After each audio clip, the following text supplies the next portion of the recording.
All right, since we don't have the countdown anymore, it was voted against. I still want to have the countdown, but some people, the millennials, usually think that 30-second countdown is too long, so we're still working on that. But welcome everyone, episode 9. Honored today to have retired Chief Master Sergeant Kevin Gadd here. Thanks for having me. As a guest for episode 9. We'll start off with our quote. I've had to practice one. This is a long one, so this is for you, John Barlow. Hopefully I don't mess it up, but I'm going to give it a go. So, Chief Master Sergeants are individually to be regarded as people who cannot be bought, whose word is their bond, who put character above wealth, who possess opinions and a will, who are larger than their vocations, who will not lose their individuality in a crowd, who do not hesitate to take chances, who will be honest in small things as in the great ones, who will make no compromise with wrong, whose ambitions are not confined to their own selfish desires and interests, who are true to their friends through good report and evil report, in adversity as well as prosperity, who do not believe the shrewdness, cunning, and hard-headedness are the best qualities for winning success, who are not ashamed or afraid to stand for the truth when it is unpopular, who can say no with emphasis, although all the rest of the world is saying yes.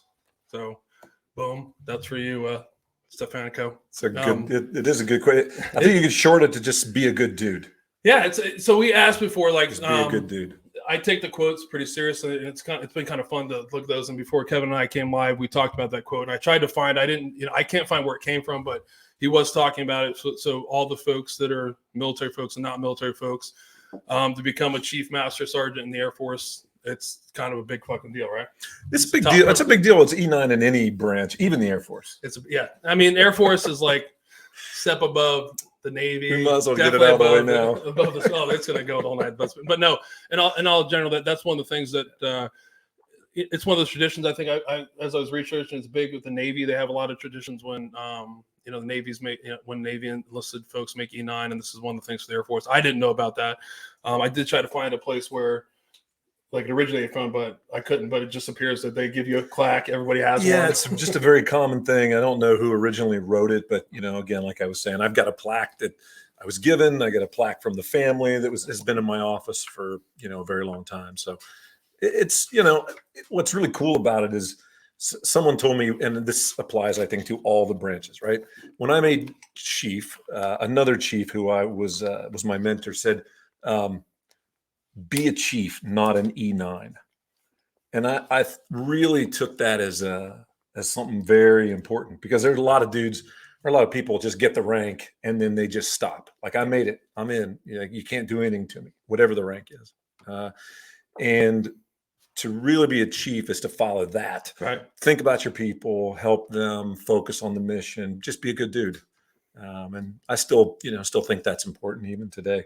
Yeah, they were great. If you read that quote and if you look it up on your own, it is pretty powerful. There are some pretty powerful things that do stand for, like, I guess, being a good dude, and then but just being that person that is doing the right thing all the time. And I think that's what the E9s are the top of the backbone for any military branch, and that's kind of the things that are expected, even for the Air Force. Like that. But Kevin is our highest ranking enlisted that we've had here before. So welcome. I really, it is humbling to have you on the podcast with us. We'll get into it here. Kevin is from Ohio, like most of the people here. I'm not, but I actually grew up down in Zanesville, Ohio, which is south here. I grew up in Zanesville. Zanesville, south of here, and then graduated from Maysville High School in 1984. So yes, he is older than me. I do love to have people that are older than me. You're only the second person to be older than me, so it's always good to not be the baby of the group. How old are you? I turned 50 this year, so I graduated in 1990. Okay, all right. Long time after you, 6 years after you. Yeah. But Kevin we both look young though. We do, yeah. We both look a lot young. Especially the beard. That beard looks great. Looks good. There's no gray at all in it. No, I know. It's amazing to be 50 and it's amazing. No gray in there. I do have gray up here. I do. It's hiding, but I'm hiding it with the so do Patriot. I just have my hat on, but no, that's cool. So Kevin actually served 23 years in the military. He is like a lot of some of the other guests we've had on. He does have active duty time as well as reserve time. So he actually joined the Air Force in 1985 and went active duty from 85 to 91, right?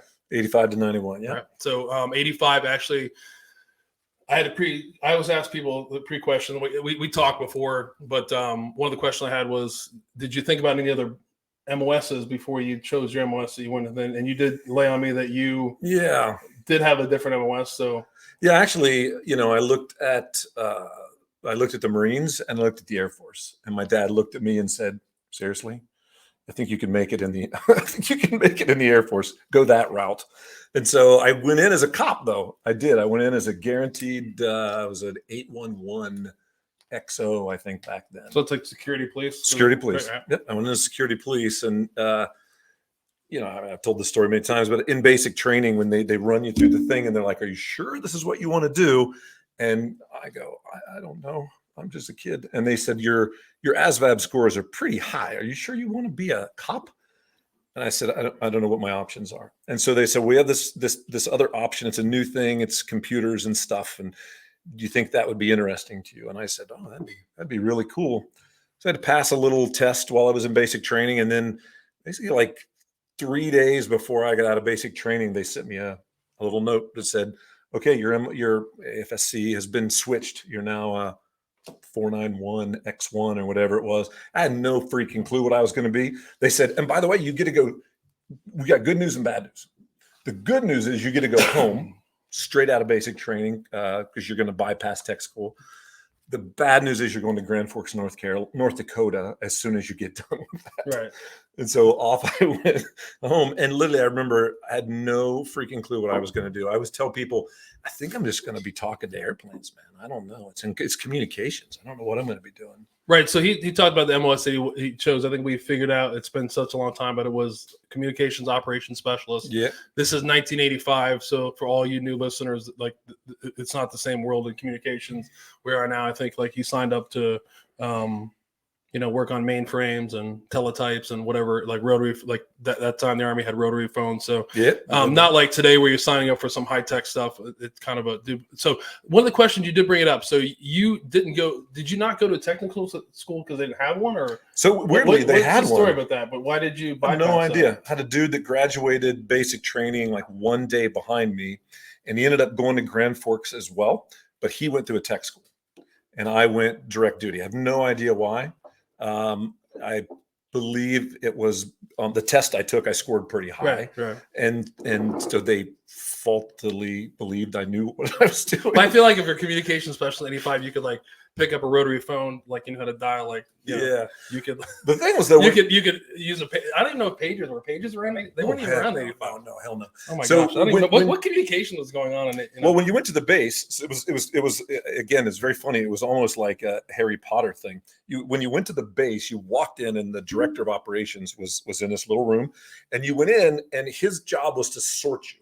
You were either going to be a telephone operator, and then when you got your security clearance, you would be in a secure comm center, passing classified traffic back and forth, or you were going to go to the mainframe computer center. So you went in and talked to this dude, and then he decided which way you went, and he sorted me to the mainframe computer side. And so, it changed my life. I've been in tech for 30, 40 years plus that. So I had no idea, I knew I didn't really want to be a phone operator, in 85, that didn't seem like a lot of fun. So I got into the mainframe computer side, and it was great. Well, that's always funny because I did that one guy. You just picture one guy going like, it was one dude, man. He was a retired guy, he was a GS. Had no idea what he was doing, like GS-12. Yeah, no clue. I don't like you. You're right going on the phones. Right. I like you. You didn't annoy me. I'll give you the better job. Yeah, because you didn't have a TS. Your clearance wasn't in yet. So you're either going to the mainframe side where you didn't need one, or you were going, to the phone side where you just were waiting until then you could go to the data center or the comm center.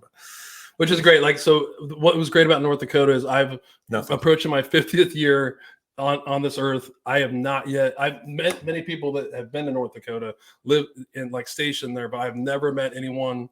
It's the only state that I've never met someone that said they're from North Dakota. So I know you're not from there, but that's kind of interesting where I just hope someday that I do meet someone that says, yeah, I'm from, North Dakota. I don't even know any cities in North Dakota. So it's kind of funny, but so you were there from 85 to 87.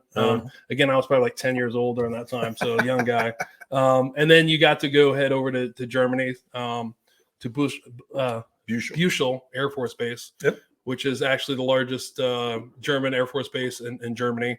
One of the funny things you said, you were one of a few people there that, it was just the Air Force. Even if, we had a guest on before who's kind of doing the same thing in England right now with the Royal Air Force. There are some things that the U.S. military does provide to our NATO allies, but we have to be in control of it. So that's kind of what you guys were doing over there. Yeah, a little bit. Yes, we have some specialized units across Europe where we hold the bomb assets, specialized bomb assets. We hold them, and so the bases, those munition support squadrons are pretty small, and they're on host city or host nation bases with planes. They're Tornado planes in Germany, and so it's a really small unit, 120-ish people. Bomb people, comm, cooks. I think you said cops, cooks, commo, and bombs. That's all it was that there from the Americans. So you could have been a cop. Yeah, but you would have been sitting out there guarding the weapons facility, and that would have been not fun. But it was funny. I was over that time. I was again, I was much younger than you. Was over with my dad stationed in Germany in Grafenwehr. Early in that, we came back in like 81, I think it was. But yeah, it's always those. We actually lived, I think, off off post for like a month, and it was all that stuff's really drawn down now. I mean, really drawn down. I mean, I was there for 4 years. My oldest son was born there, and we left in 91, and then right after that, they closed the base. He was born at Hahn Air Base, and so Hahn's gone. It's a little civilian airport now. I took him back for his 30th birthday to see where we lived and where he grew up and Hahn and everything. And it's just a waste. They just let it go. We just dropped out, and it just got overrun with weeds and stuff. Yeah, because my sister's, I have a younger sister. She was actually born in Germany, in Eschenbach, Germany. So I remember that at a German hospital. It was kind of wild. I remember that whole experience of, my mom. My mom was actually air flighted in a helicopter to this hospital, and then when I got to the hospital, it was a bunch of these German nuns and a place that none of them spoke English. I was supposed to have learned German, and I wasn't really good at it. Yeah, and it was as a young kid. Those German hospitals, but it was crazy. Fun. Yeah, so yeah, it was funny. I remember I was so excited because she's 8 years younger than me, and it was really excited to be a big brother. And when she was born, I remember trying to reach to grab her and touch her, and this nun, and I told this to my mom a few years before she passed away, but this nun just literally smacks me on the hand. I was like, oh, and she's like, no, dirty, clean. And I was like, oh.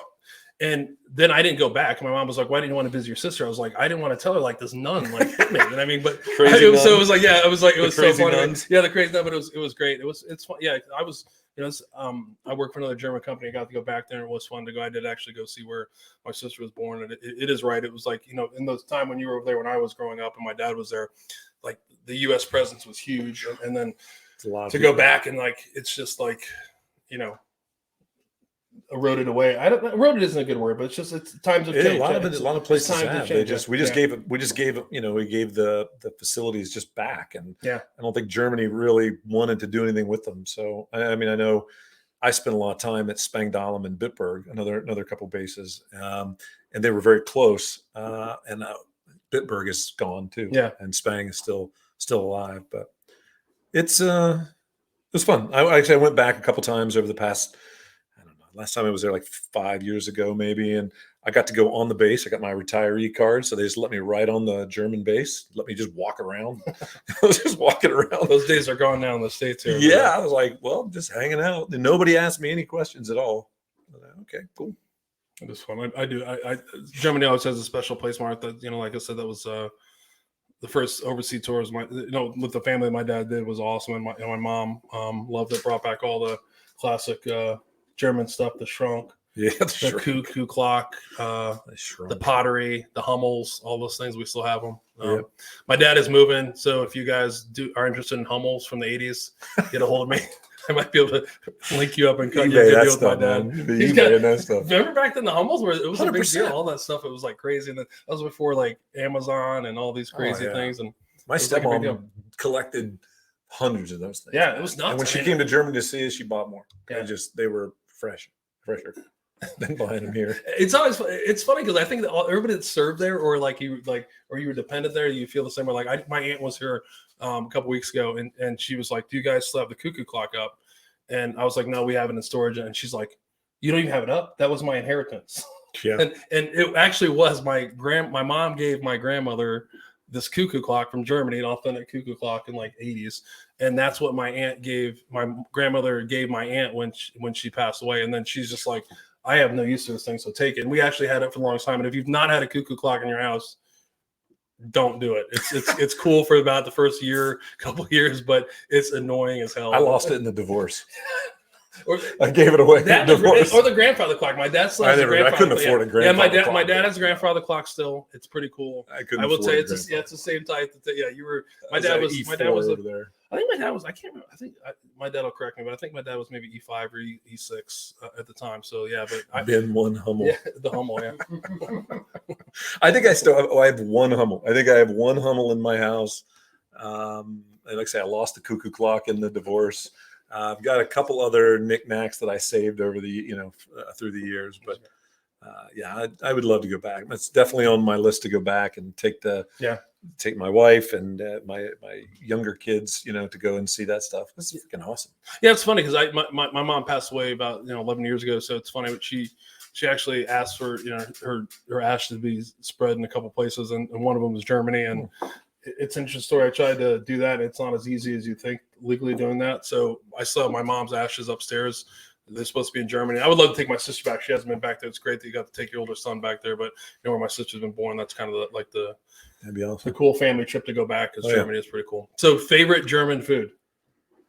Favorite German food? I really like Jaeger Schnitzel, probably. But my favorite is currywurst and French fries from a little imbiss stand, out there, where they put it all in a little cardboard thing with a little tiny fork, and put the currywurst on there, and then a bunch of mayo on the fries. Man, that is, after you've been drinking, that is the absolute best. I can almost smell that. We have, we'll talk about this too, but I run this car show out in Dublin. It's pretty big. Then we raised a lot of money for the Arthritis Foundation, and I was the chairman for the last couple of years. And we have a food truck that comes that is a German food truck, and every year we have to have them. And when they see me coming, they're like, "Oh, Herr Gadd," and they bring me a beautiful thing of currywurst with the French fries and the mayonnaise. They know exactly what I want. I used to go back like Lindt and Spätzle, so like lentil beans and Spätzle and the sausages. Like a company. You should go to the German club downtown. Have you been to the German club? I've been to a lot of them. It's just like I feel like if you've been to Germany or other countries, you have the authentic things. It's like it's good, pretty nice. I'm a member of Germania, which is down on Front Street. Okay. And it's literally $75 or $100 a year. It's nothing. And we have authentic German food, authentic German beer all the time. And it's any authentic German bourbon? No, that's a trick question. I had some German whiskey recently, but I've never seen German bourbon. Yeah. I've seen German whiskey, but none of that. But lots of beer. That's good beer. That's true. So we're reminiscing and hanging out still back when I was a young kid. Elementary school. So you got off active duty in 1991. You leave Germany. You come back to Ohio.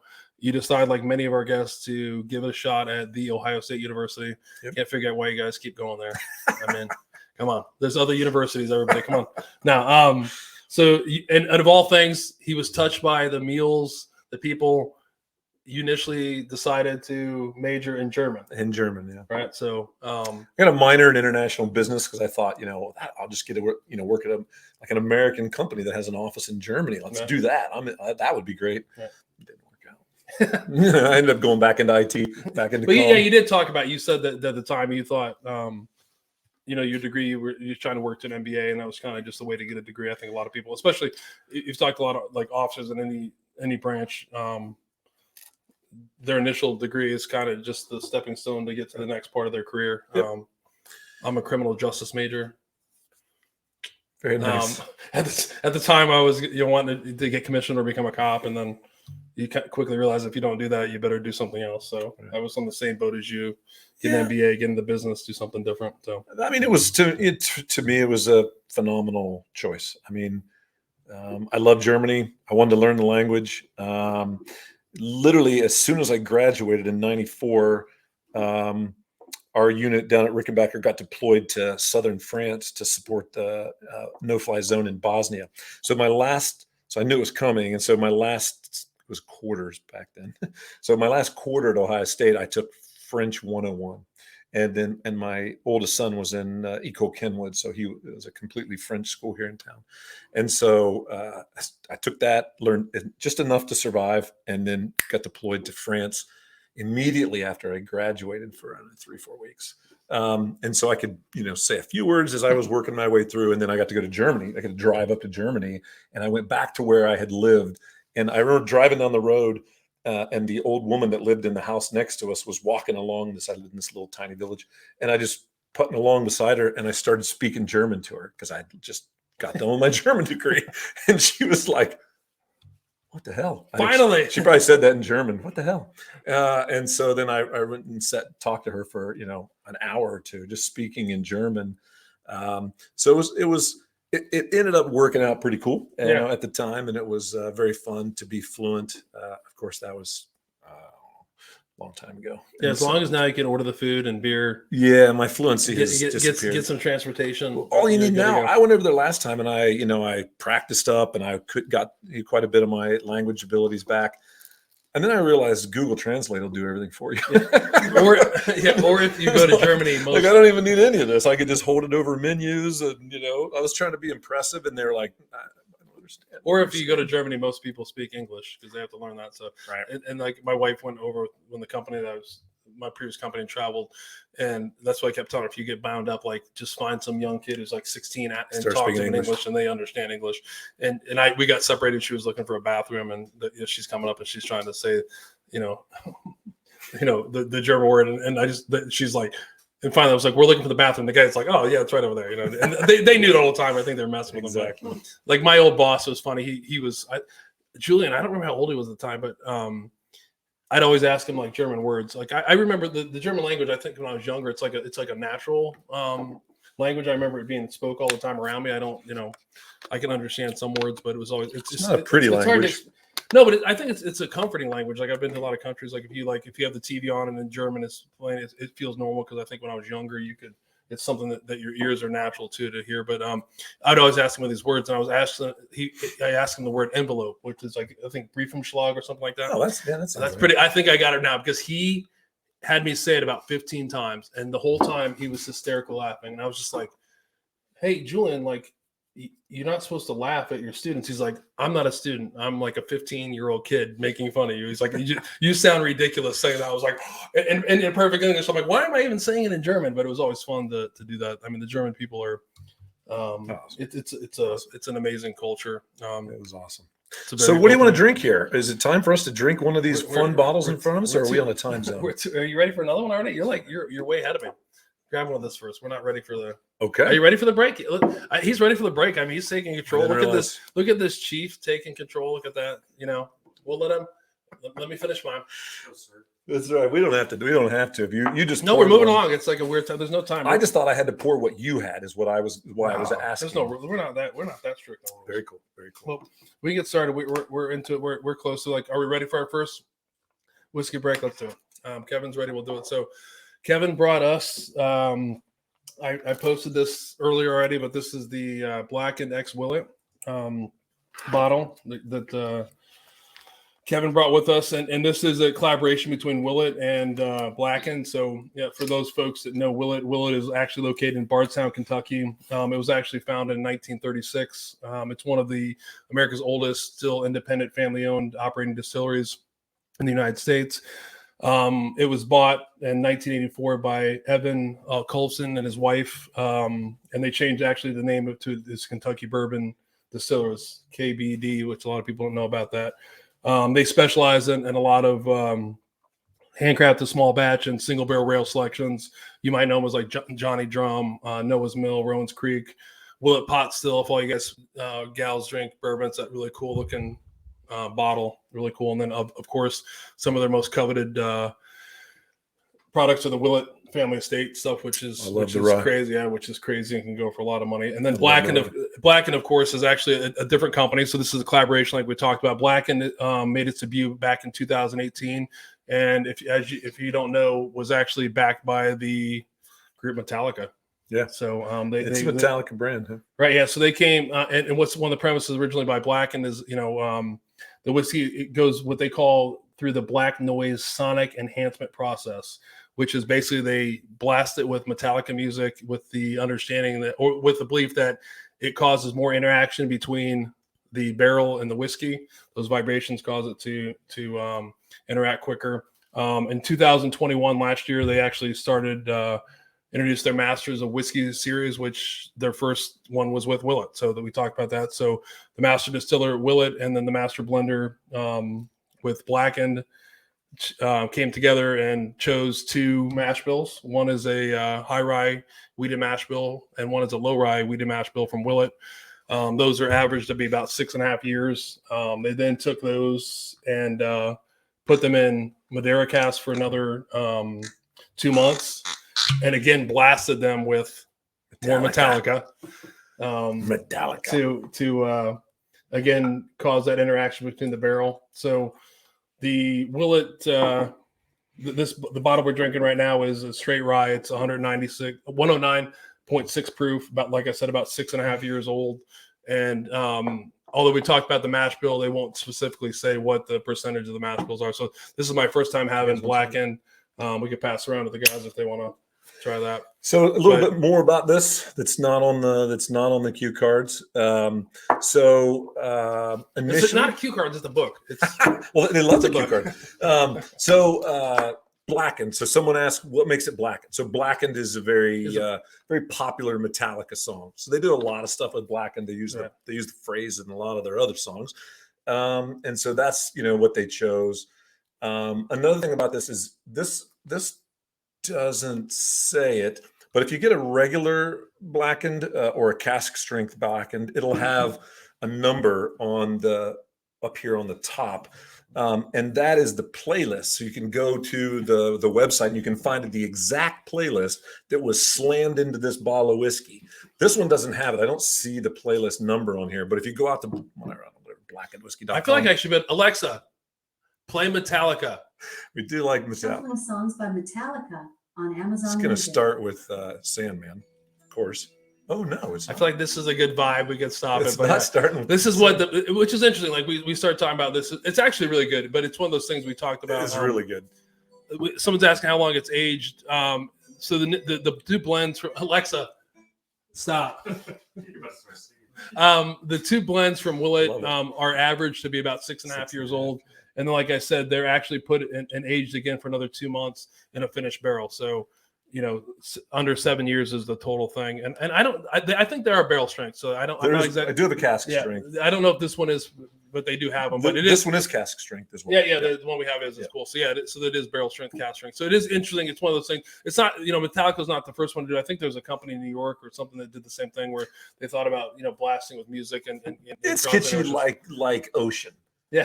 Like Ocean's the same. Right. I will say, we talked about this earlier, that a couple things. I really thought it was just kind of kitschy and kind of marketing stuff. I really did, and avoided it. And I love Metallica. I saw Metallica in 1988 in Germany, and I really like Metallica. But I thought it was kind of just goofy, right? Yeah. And then a buddy of mine bought me a special kit that came with a bottle. It came with the actual playlist on a vinyl record that was blasted into the barrel, a couple glasses, some other cool stuff. Like, well, hell, I got to try it now. And it was really good. It was originally the blend was created, and I can't remember his name, but the famous dude that died that did Whistle Pig, he left Maker's Mark, and then he went to grew Whistle Pig, and he blended all that. He went from there, and he was the first master distiller. At Blackened. Okay. Yep. But this one you're talking about, this is actually not Blackened juice. This is actually, so there's three pieces to this. There's Metallica, who's blasting the music in it to the end. There's Blacken, the company Blacken, which actually produced that supplied the barrel, the barrel that was finished in, and then this mash bill, the one we're having today, is actually both of those mash bills are actually Willet products. So, so this is actually a collaboration between. You got to throw Metallica in because the music is the most important thing. I feel like without Enter Sandman or some other tunes like that, it would have been. And each of the playlists, it's actually really good. I'm surprised. I'm not surprised. It's anything I was surprised. I'll say it. So Kevin, just to go back in bourbon, like Kevin is probably one of like the OGs with me, and like the Columbus bourbon scene have been around for a long time. Kevin's been, because he much longer than me because he's a lot older, of course, but he's been into whiskey for a long time before it was like super cool like it is now, and everyone's talking about it. But yeah, this is like, there's a lot of like gimmicks like you talked about. He actually threw it out there about Jefferson's Ocean. There's a lot of things that bourbon is, bourbon and whiskey. There are a lot of like gimmicks and marketing, and this is one of those things that is cool to have. It's backed by a pretty well-known band. I mean, you have some other people that are doing that. But as far as the stuff I've had, this is actually, you can't complain. If this wasn't in a bottle and we were trying to make fun of, if you didn't know, you weren't trying to make fun of like them having a play set like to this barrel and what music they played. It's actually, it's really good actually. Yeah, I mean, there's nothing to say about it. I think again. Sammy Hagar made all this stuff happen, right? Sammy Hagar, bought the tequila thing, and then he grew it and he sold it. Now there's The Rock doing tequila. There's so many tequilas and whiskeys that are tied to, Bob Dylan. Why the hell does Bob Dylan have his own brand of whiskey? And it's just a thing that everyone's like, I got to tie my name to this thing. In that mass of all those people trying to be cool and kitschy, I think this is pretty cool. Yeah. I think this is pretty cool. Someone asked how close is to the barrels of music played. I don't know, pretty damn close. I don't know. It's funny. I've never seen a picture, but each playlist is picked by one of the members of Metallica. Right. So Lars, you're in the next set of barrels. You go ahead and pick your playlist, and he'll pick the playlist, and they'll just play it over and over. I can imagine it those of us in the military that remember the psychological warfare that we used to do in Guantanamo. I can imagine that, just like blasting it. And we have to be, the barrels are like, and what they call it is black noise sonic enhancement process. Yes. I mean, you have to use that because that sounds really super important. But you did talk about this is funny about whiskey and the people that are getting into it is all of them have marketing. They all have a niche, or they have stories, and that's what honestly that's what I love about bourbon, whether or not if it's you're talking about E.H. Taylor, or you're talking about Larceny out of Heaven Hill. They have all these great stories, and if it's funny, if you dive into them, or you're really into bourbon and geeking out like we do, and you listen to stories about them, half of it is totally made believe, and people just believe it, and it's awesome. But this is actually really good. I'm not a huge Finnish. I'm not a Finnish guy, Finnish whiskey guy. But this is really good. I'm a Finnish guy, and if I Willet family rye, to me, if I had to pick 3 bottles for a desert island. Those that know me well know me that Willet Rye would be on that island. I have, it's probably what I have the most of, just because I really, really, really like it, and so I can taste that in here. Yeah, and I really like it. So good. I definitely think you can. I definitely think you can get like the Willet. The Willet. You definitely can taste the Willet Rye, and it's a great pour. So this is actually the longest we've talked about whiskey, which is pretty funny. Back to the boring stuff. Back to the boring stuff.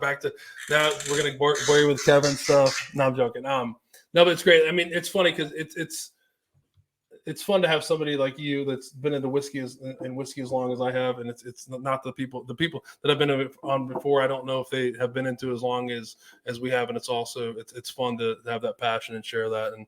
But now we're talking about. He came back to Ohio State. He majored in German. Graduated in 1994, but he did leave out. When he did come back, he did join the Air National Guard here in Ohio. He joined the 160th Refueling Wing, and spent a lot of your time there, right? For how many years? Yeah, so I was at Rickenbacker in the 160th, which became the 121st from 91 to 2003. Part of that time was full time. I was on AGR for a while. I worked in the comm center down there. Right. While I was going through college. When I was at Ohio State, I was working full time down at Rickenbacker, going to school full time, and taking care of the kids at the same time, working my ass off just to get through the process. And I feel like you have not slowed down at all since then either, like me. I've slowed down a little bit, but you know, I've lived a pretty high speed life, and there's a lot to do, man. Somebody just posted 1994 college grad makes him the same age as you. That is not true. You're absolutely not a mathematician. I did not spend other time, you know, from graduating from high school to, you know, I had 6 years, 10 years in there, however many did. We're not the same. We actually did graduate from college the same exactly right. Yep.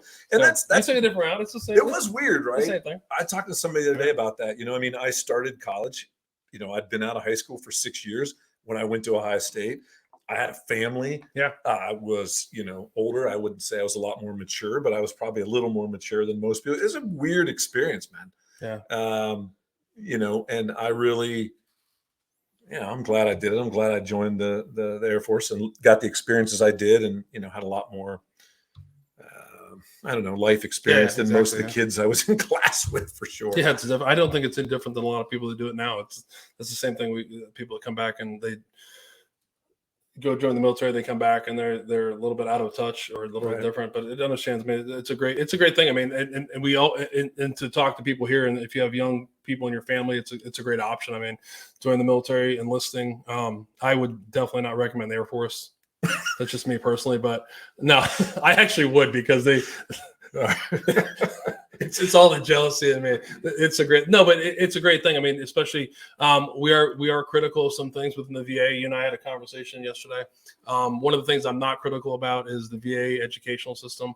Yes, it does take a lot of paperwork, but it absolutely is pivotal. It's a great thing to be able to go, you know, in one enlistment, two enlistments, you come out, you know, if you figure you do the math, you do 8 years, you know, you graduate 18, you come back, you're 26 years old, you go to college, you're grounded, you don't have any debt, you're going to college for free, you're taking a lot more serious than a lot of your other classmates. I'll tell you, it's freaking crazy now.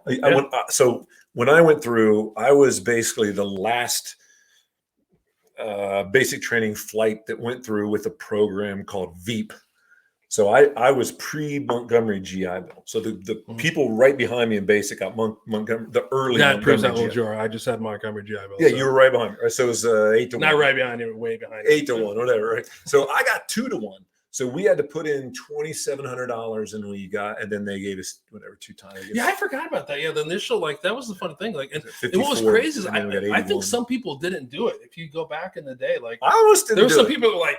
Yeah, I don't know the specifics about it right now, but yeah, I forgot about that. Like, even when you came in, there was your plan. I think you had to put in $1,000 for 10 straight months or something like that. Yeah, it was crazy. Yeah, and then that's all you had to do. But when you think about it, at the time, you're like, what's nuts is I don't think the Montgomery GI Bill or the post 9/11 GI Bill is like that. You don't have to buy into it, but before the new ones, you had to kind of buy into it, and a lot of people didn't buy into it, and then there was like that. There's a time frame of when it like aged out on you. Like, so my dad, my dad had your GI Bill because he's old like you. You have to deploy with the new one. Yeah. I work with it a lot, as we've talked about. So my full-time job right now, I run a lot of our veteran programs for the nonprofit that I work for, and so we process GI Bill. I process 70 GI Bill paperwork this month. We help. Veterans get BAH, really is all they're getting, while they're in it. So and Kevin just jumped like 20 years. Like, he just went from one thing like 20 years to his current job. He doesn't want to talk about himself. He's like, I talked to you, Che, about this yesterday for 45 minutes. I'm just jumping 20 heads. That's what I'm doing now. But what are we drinking? More Willet? Yes, we'll be drinking more Willet. The interesting thing is, and again, I'm really jumping ahead. So again, we'll talk about it. My son is in the Navy, and he's coming back soon. And I took him down to Ohio State a couple weeks ago when he was home on leave, and just to find out all the things that they do at Ohio State for veterans right now is unbelievable. The amount of money that they can get it's freaking crazy. Yeah. They were just telling him all this thing, like, oh, you get this and you get that. It's better than having no debt. It's actually making money while you're in there to live and support yourself and go to school and pay for school. It's freaking crazy. So I think there's a question, like, you're jumping at, but I don't want to ignore questions. But somebody asked who's first or what first turned you on to good bourbon? So I don't know if that's for Kevin. Like, you're the guest, so that's a question for you. Like, who first introduced you to bourbon? What is your your good bourbon like? Other than Jack Daniels. So funny thing is, many years ago, I started a business with some friends here locally, a tech business, and the guy that started it was really into small batch bourbon. This was 96 or 97. He was really into small batch bourbon, and it was so funny that he was into small batch bourbon and fly fishing, and I was into Jack Daniels and bass fishing. And it was this weird thing, and I was like, why would you drink that? I mean, Jack Daniels is just fine. And now they have Gentleman Jack. It's freaking crazy. And eventually over the years, I started to kind of realize there was more to Gentleman Jack. There was a level above that.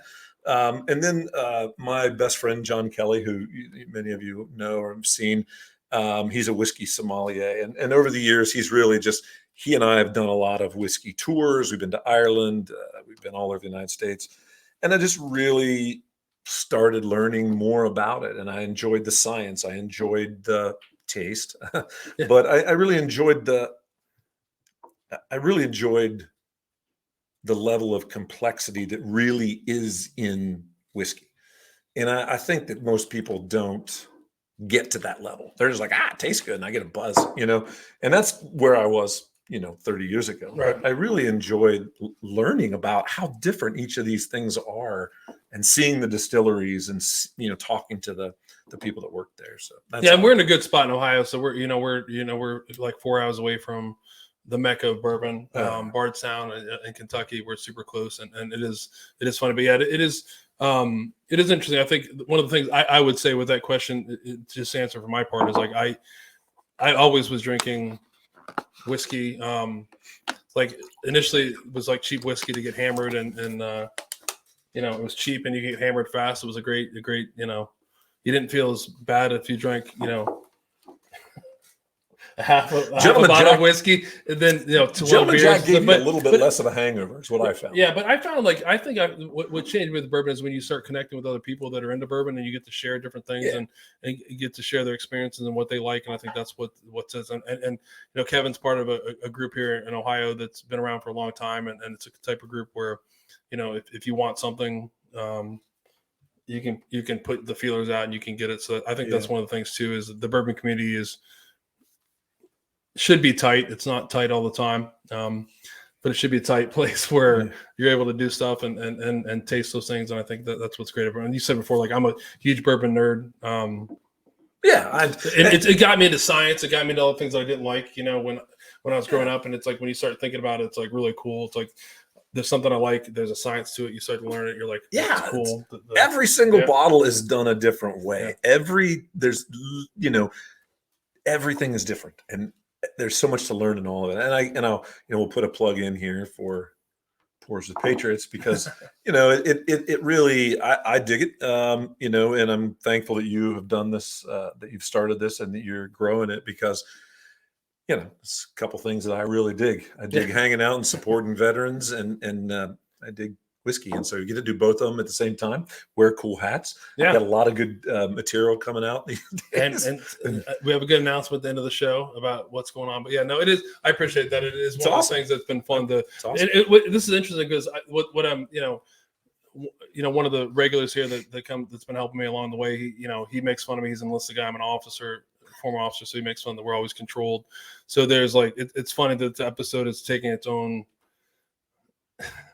its own path, which is fun. It's what it should be. These should be conversations, and it's fun to be able to relax and just let you talk about what you want to talk about. And what's exciting is, like, I've been, kind of weary to talk about whiskey a lot, because there's some people that are, they might be in the group I would rather talk about whiskey than myself. Yeah, but I think a lot of people are like that. I appreciate it. But let's talk about me some more. I understand that. And that's one of my dilemmas here. So, exactly. So it's easy to talk about whiskey, to talk about things we like, but not talk about what we've experienced as veterans and our lives, and I think that's important. I mean, it's great to skim the surface. I mean, and I think sometimes when I'm excited to talk about whiskey, I love whiskey more than my family most of the time. But no, for real, I'm not joking. But But it is can funny to tell. do that. Like, but it's a delicate balance, and that's what's great about this. We're episode 9, things are starting to, I had some visions of how this goes, and as each guest comes on, it's exciting that they take a part of it and add their part to it. So you did jump 20 years, so we have to rewind 20 years back. Let's rewind when back. I had hair, definitely had a lot of hair. But no, like, so what Kevin is forgetting about is like the best way to probably sum up, on top of his military career, obviously you don't make E9 in the Air Force or any branch by not doing the tough jobs and handling all the assignments. I mean, he over his career in the military for 23 years was doing all the tough jobs, and you can never doubt that. And making all jokes aside, to make E9 is an amazing accomplishment. But while he was doing all that, he was also what was great at talking to Kevin. The part that I didn't know about him, like the whiskey part, the military part, was like he's a huge entrepreneur. I would say, like you're an entrepreneur. So he is all that time when he was, when he wasn't in the Guard, was standing up some, building companies, selling off companies, getting kicked in the nuts because you didn't, it didn't work out. Right. Yeah. And what I think was amazing about that conversation is, one of your first companies, you started working IT to go back. You were working for White Castle Limited. A bunch of guys said, fuck this. We're going to start doing this. Yeah. We can do this on our own. This is 95, 96, Yeah. and we're paying consultants to come in and do the same things. Right. We were like, we could do this stuff. Yeah. Yeah, and we were laughing about earlier. I mean, we made very good money setting up email servers, in the mid to late 90s, because companies weren't sure what they would do. I was Microsoft Exchange certified back then, right? It was, and now everything's on Gmail. No one gives a And shit. we were talking to some people before about like MS DOS, and we're like, I have no. Yeah, I had to do. I don't even know what that means. So I had to do all that stuff. But no, so you did that. So you worked on your own, but then you and your friend started a company. And I want to talk about this because I think it's core. It's key to the core of what I think a lot of veterans need to know is like it's okay to fail. Like I think we're always I've always been brought up that it wasn't okay to fail. Yeah. Even they say it's okay to fail, but it really wasn't okay to fail. Every time you failed something in the military, there's not a huge reward. Like they don't give out awards for failing stuff. But you started your first company, Prometheus. Yeah. He has some names for companies that are unbelievable. They're definitely, and he made a joke that his mom said that she would never ever be able to. She could never. I worked for Prometheus. I worked for Cacique. I worked for all these companies. Like I have no idea how to pronounce any of those things. Yeah, Prometheus was good. We ended up selling it to our primary customer at the time, right.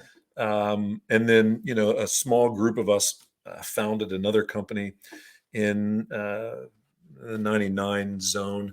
Called Submit Order. And in this area, it used to be a very crazy popular story because but if you Google it, that's what's great about it. You can Google the World Wide Web. Yeah, I mean, we raised $340 million and we grew from 30 people to 2,000 people very fast. We were the first third-party fulfillment, large third-party fulfillment company in the United States. We did all the fulfillment in 99, 2000, 2001, 2 for big companies. So if you remember bluelight.com, Kmart, we did all the distribution for that. Back then, the problem was that companies wanted to get to the web, but they had no way to distribute the products. So we did several limited brands. We did Wilson's Leather. We did Dick's Sporting Goods. We did the very first one for Dick's Sporting Goods. So those companies couldn't ship you one item, but they could ship a pallet of stuff to one of their stores. So what we did is we just said, we're just another store. Ship us a pallet of stuff, and then people will go on the web and they'll order stuff.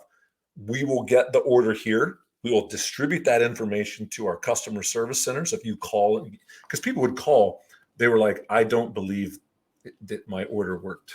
Right. And so they would literally call in as soon as it happened. This is 99, dude. And so the order would come in. It would come in. You took my money. I don't believe I'm ever going to get that shirt. It would come in via EDI or XML, and then it would be parsed out to our customer service center and then to our distribution centers down in Groveport. And we were one of the first companies in the world that was pick, pack, and ship an e-commerce product within 2 days. Yeah, And it was just crazy that we could do that. Which is crazy. So I'm hearing this story for the first time last night, and I'm thinking like, obviously, I'm talking to a multi-millionaire person here. So after this, I'm like, holy crap! I'm trying to get the computer to do this. But again, what we talked about before is like, just like last night, the passion of what you do. It's like you are definitely an entrepreneur. Like you have like balls bigger than I can ever imagine because you're like, It was awesome. You said it was awesome, and then you're like, and I was like, I'm waiting for the big thing. Like we raised this much money. We sold the company and we made $20 million. That didn't happen. No. It actually fizzled out. The company died. Yeah, I mean, if you know the story of that time, I mean, the .com bubble burst. Yeah. Right. And when you have a company that your primary income is from shipping boxes, and you ain't shipping boxes, you ain't making any money. And I remember back then our monthly burn rate at one point was $7 million. We were burning $7 million each month. And that's not a sustainable thing, right? So even though the venture capital firms put in so much money, it was bound to stop. And so the goal obviously was to get bought by an Amazon or a UPS at the time, and that just never happened. Right. VC pulled the money, and we all went separate ways. Right, and then in true fashion, you gave up. You went to corporate America. That didn't happen. I'm joking. No, he decided he was like, "Hey, let's start another business." I'm 0 for 2. If I get this one out, I'm 1 for 3. I'm going to the Baseball Hall of Fame. Like 1 for 3 gets you in there. So you start another company. Even that one, I will say. So again, so the first company we sold made an okay amount of money at that time. Submit order. We did not sell it, but it was pretty lucrative process throughout it, and it was phenomenal. And there's hundreds of people in Columbus that I still have great relationships with because that was such a formative time in all of our lives. So it was a win in entrepreneur land. That's a win. I call that a win. I would like to have been a big win, but it was still a win. And then so we started another company, me and another guy from Submitor. He and I were at Prometheus together. He and I were at Submitor together.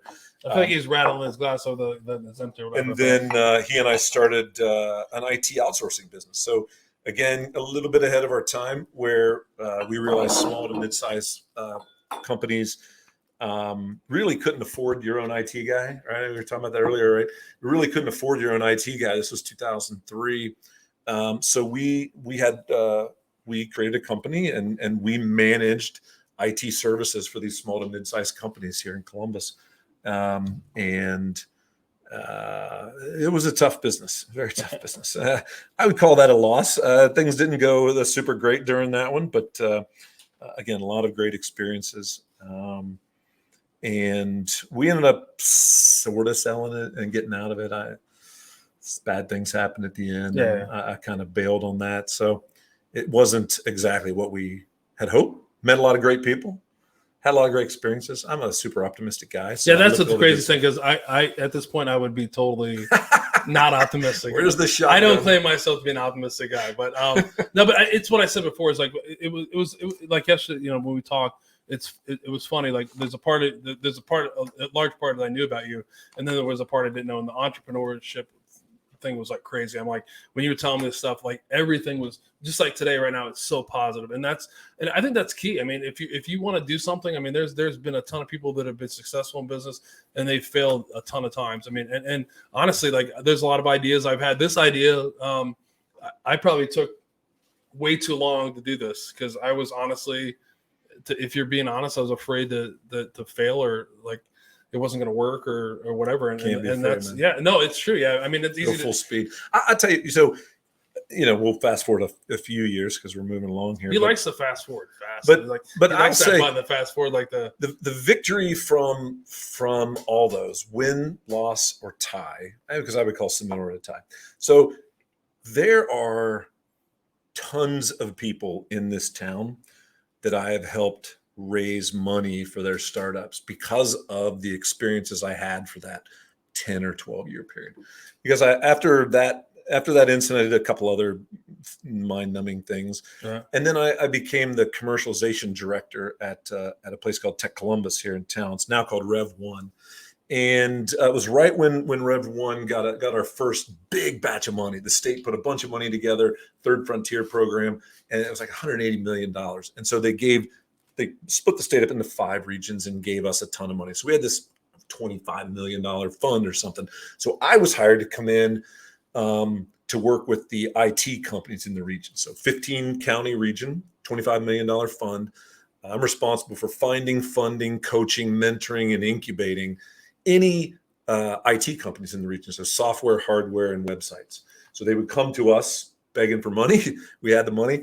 My job was to figure out which ones were really valid ideas, right, and then to coach them, to work them through the process, to pitch for the money, and to pitch for higher and higher levels of funding. And I did that for 3 years, man. And I helped a ton of people. So a lot of that was experience that I got through those years. And it was a wonderful, wonderful thing.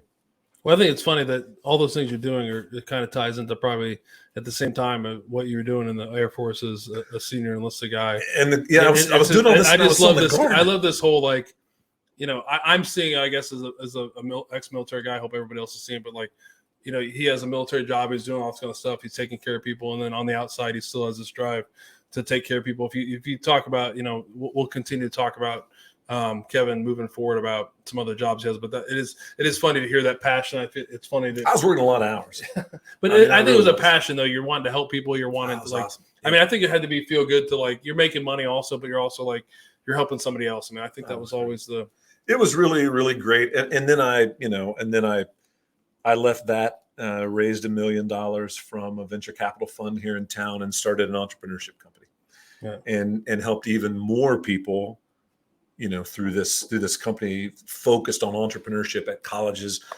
around the world.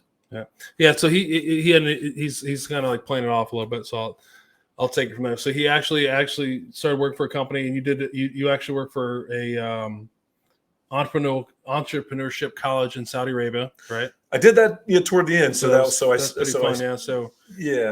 was crazy. Which is crazy going to travel there. Like, and then also what I thought was one of the greatest things is he started ending with, he said, we'll talk about where he's at now, but he actually taught entrepreneurship at a private women's college in Jeddah, Saudi Arabia, which is really cool. I actually taught Osama bin Laden's daughter. You probably should not have said that on here because They told me that. They told me at the end of the class. They said, "Did you know?"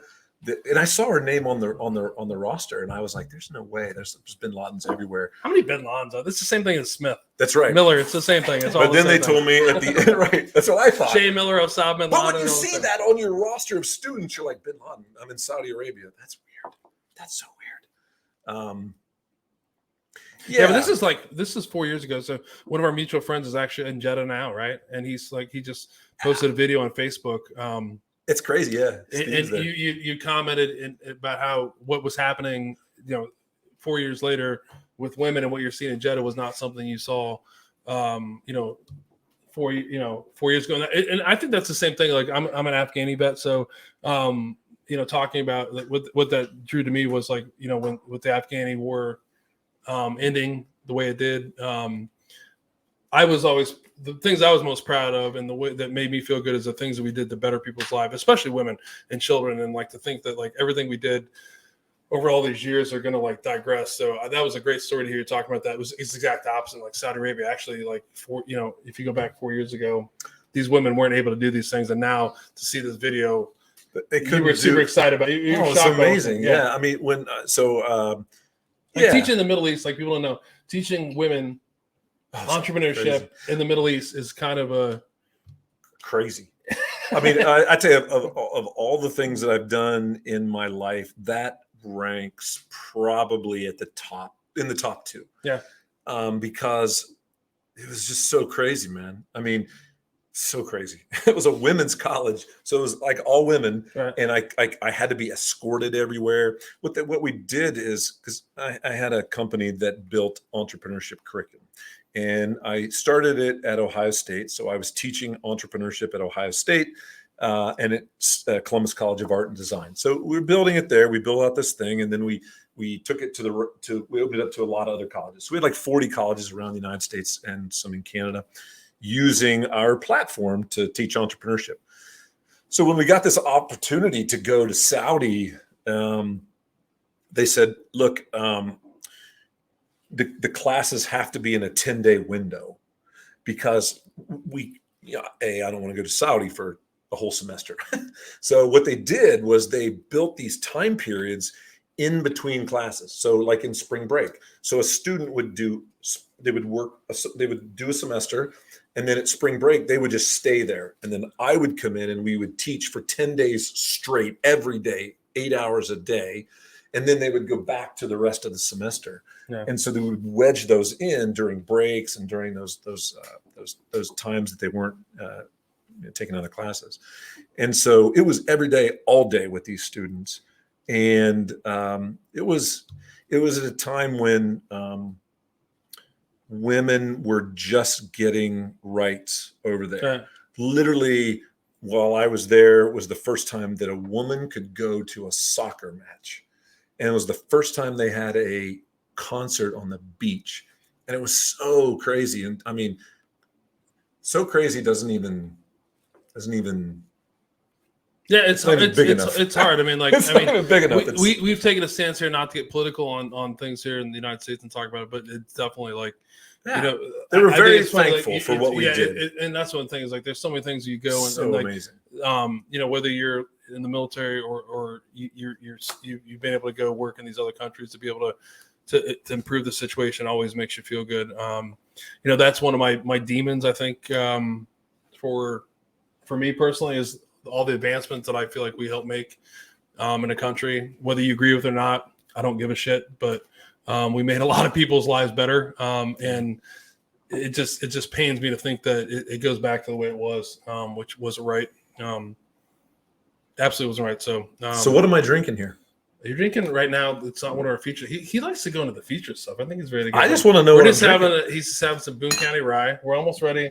When you finish that, we'll like go into this. the second feature. You got a couple questions out here. So We- was this the CompuServe years? So that's funny. That's a good question. I was talking to somebody about this. I'm gonna take a break here right now. We're gonna switch seats. I was just, Relax a little bit. I like to be able to relax. I like it. so I never worked at CompuServe. My ex-wife. I don't even know what CompuServe is. CompuServe was really the first big internet thing. Like all of the stuff I'm we do on joking. the internet now was first done on CompuServe. Yep. First music download, the first email, all that shit. Aerosmith came to Columbus and announced the first download was their song here at the CompuServe headquarters. It's crazy. So I never did get to work at CompuServe. I always wanted to, and that's really pissed me off. My ex-wife got to work there, but I didn't get to work there. We did some great things other than that, though. Come on. Oh no, but so it was great. And then the other question, that would have been a state pork fund. It was called the Ohio Third Frontier Program. I think it was $180 million for the first round of funding. And you know, don't act like you're not old enough. He knows AOL. He doesn't know CompuServe. AOL, yeah. I'm not as old as you guys, but That's right. I would say, all seriousness, the state's Third Frontier Program, that initial $180 million has grown quite a bit over the years. It's been huge. Like you start to see all the things now where Ohio is ranking high in startups and tech companies, and Intel's coming. All that shit started from that fund. Yeah. Because we started having these companies. We started having these unicorns. And again, I've been in the startup tech world in Columbus for many years, right. And I've seen all this stuff. We don't think about it now if you're just new to that. But this shit didn't happen, 20 years ago, right? I was in these grassroots tech startup groups here locally that were just trying to do something. We'd send people to Austin to figure out how they were doing it. And we're like awesome now. Columbus is freaking awesome for all this stuff that we do now. I mean, we would never have got Intel without some of this stuff going on. that is true. Yeah. Or all these unicorns that we have in town. So it was fun to be a part of it. So, all right. So we got Boone County. Do you have any questions? So as soon as he finishes Boone County, we're going to go to the second featured whiskey. I feel like he has to finish out that. That's You a have heavy another Glen here. You have another Glen here. We'll pour that. So That's we're heavy going duty to right go to there. the second featured whiskey, which is actually the timing is unbelievable about what we're going to talk about. Absolutely. Did I know this was that Jackie was going to make this announcement today, and that's why Who's I did this Jackie? earlier. I saw that and I just Yeah. didn't understand. So our second featured whiskey is actually going to be Old Forester. It's an Opa barrel pick from a couple of years ago. It's Jackie of Hearts. This was distilled by Old Forester in Louisville, Kentucky. It's non-age stated. It's about 6 years old is what they do. It's 134.9 proof. I think it's 72% corn, 18% rye. I can't remember the last part of it. And then I think 12% malted barley. My math may be off. But we talked about Old Forester before. Old Forester, it's been around for a long time. It's actually a company that's owned by Brown-Forman. It's actually been on the market consecutively longer than any other bourbon in the world, which would be the United States. And actually the first the first company that sold bourbon in sealed bottles like we see today. It was founded in 1870 by Gavin Brown. Mr. Brown, we call him. Yeah, who's actually the founder of Brown-Forman. What's great about this product is what's interesting. I made a joke starting off about it, but in 2019, Brown-Forman announced that they were going to get rid of the 90. They were going to enhance their private barrel selection. They were going to get rid of this 90 proof bottle I have up here. They were going to go to 100 proof bottles, and then they were going to start their barrel strength program. This one was picked in 2020. Right in the middle of COVID. We weren't able to go down there, but the master taster, Jackie, actually picked this for us. It's pretty dynamic. So she was the master taster. Master taster, yeah. She's been around. She was around for a long time. So for all you bourbon people that are waiting, she actually today, or it was announced today by Brown-Forman that Jackie is going to be leaving Old Forester to pursue her own private, some private entrepreneurship type stuff. What a great way to work that word in. Awesome. But she actually did this pick, so this, it's pretty amazing. If you had this before, I've had it before. It's pretty good, and I did have it wrong with the mash bill, but it's 72% corn, 18% rye, 10% malted barley. What's the proof on this? This one's 134.9. So Holy shit. it's not. It doesn't. What's great about this one? It didn't get lulled to sleep by Metallica. Jeez. This is straight up hyper. But what's great about it, if you haven't had That's these before, the Megadeth is what that is, right? Yeah, there. yeah, Megadeth, yeah, somewhat. But this is, this was their first. 2020 was the first year they started diving into the barrel strength stuff. I don't think this stuff for 134.9 proof tastes this hot. It's a really great pick. And all joking aside, Jackie, it's pretty funny that today is like this. It's weird how these Jackie plants. So yeah, to Jackie. To Jackie. Best of luck what you're doing. You had some great products. Best of luck to Brown-Forman and Old Forester. It's one of my favorite products. So it definitely is putting her kind on of my crazy. knees.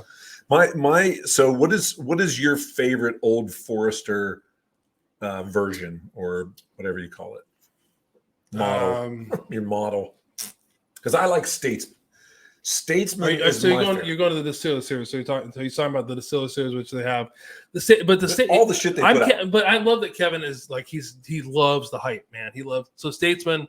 If you don't know, actually was created for the movie The Statesman. I don't like it because of the hype. I like it because it's 95 He likes proof. the black and I like black. Yes, Yeah, I like it because it's 95 proof. Right. So it's I kind of like it being 100 or less. That's heavy duty right here. They're all waiting in the Oh, back you guys end want to some get of passed this? around to the side. Look at him. So, Um, pass around. I love the Statesman. I didn't even, when I first got it, I didn't even know it had anything to do with the movie, and I haven't even seen the movie. Yeah, it's funny. I when I bartended, I brought that to some guy. And he goes like, "What are you talking about?" I'm like, "It's a movie." He's like, "What are you talking about?" I'm like, "It's a movie." Yeah, He's I like, found that out later. So which but one no, do you like? I'm like, so I actually I love. You talked about if I'm looking at the series you're talking about, The Statesman's good. 1910, 1920 is what a lot of people know.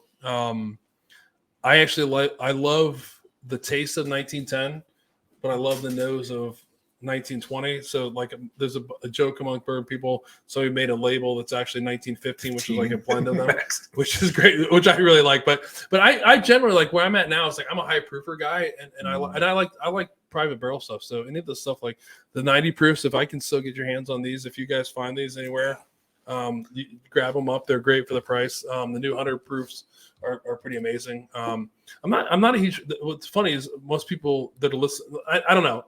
Some people listening know that probably their top feature or their top bourbon is birthday bourbon, Old Forester birthday bourbon.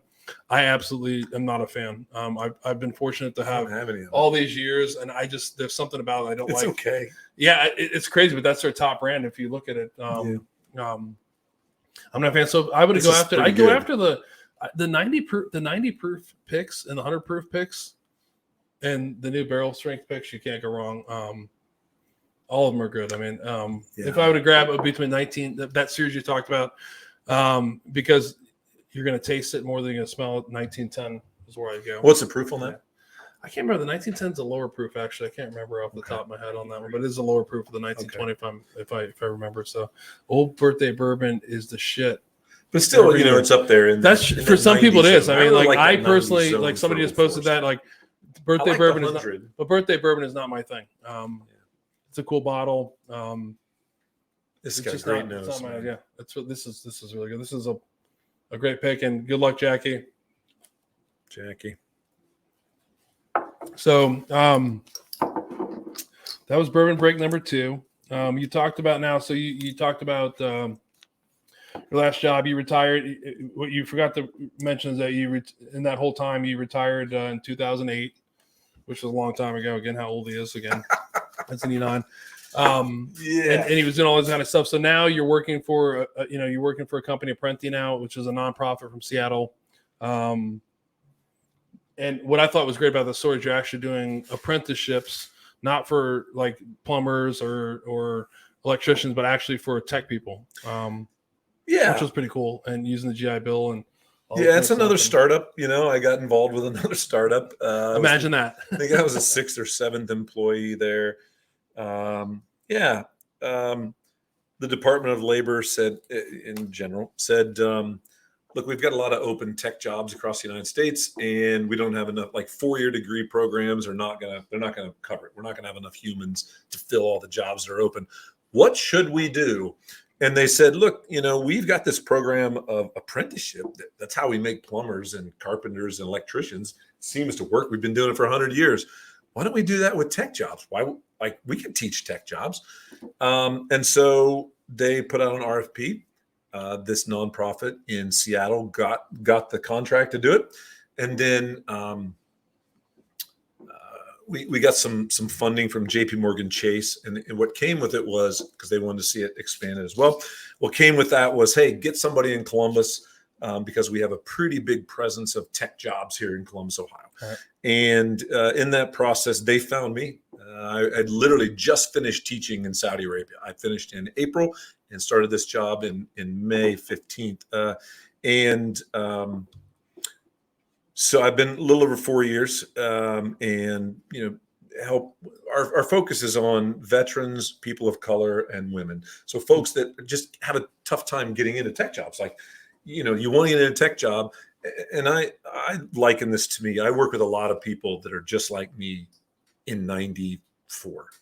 They come out of the military, old. Well, they're not old. They're very young, but they come out of the military. They've got some kind of tech stuff. They worked on a technical thing in the military, and they have a worthless degree, like some kind of German or English or lit or whatever, but it's something that they really enjoyed and they want to do that, but it's not a job producing degree, right? So I'm that. I'm not downing that. I am freaking that right there. So I work with a ton of people like that, but and on the side, you're doing tech stuff. That's what I was doing.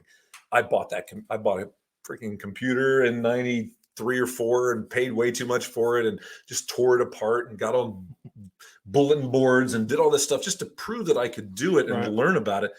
And so you've got these people that are doing this stuff on the side, but when they turn their resume, no one will take them seriously.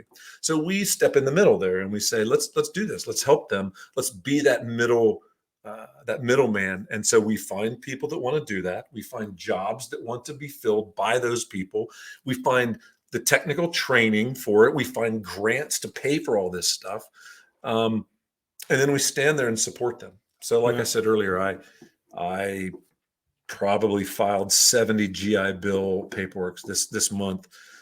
So we help them get GI Bill. We support them. We help them if they have issues. Our goal and my personal goal, let's put more. We're trying to put more people into tech jobs because it's definitely trainable. We got tons of great people that just want a freaking job and they want a tech job. And if we have companies that are saying you need a 4-year degree in COM or CIS or whatever the hell, that's bullshit, right? Right. And so, so I'm very passionate about what we do.